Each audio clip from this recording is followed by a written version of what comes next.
Welcome to Tenor Tech, where I solve the problems you didn't even know you had.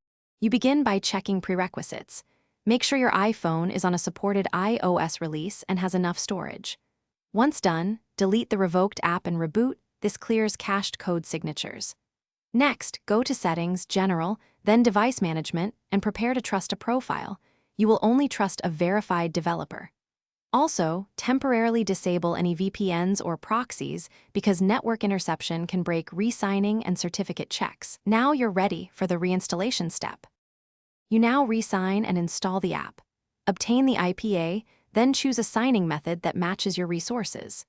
If you have an Apple developer account, use Xcode to create a provisioning profile and sign.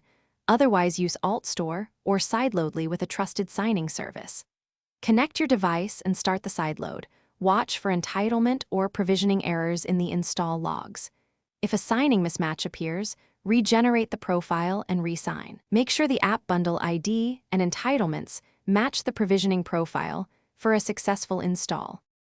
You finish by trusting the newly installed developer profile in Settings, then launch the app and allow needed permissions.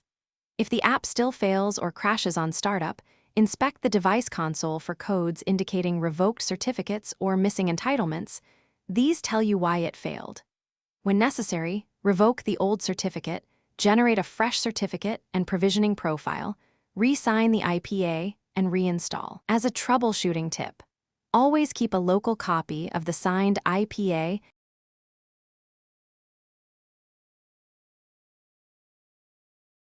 Thanks for watching. Subscribe to keep your life in tune.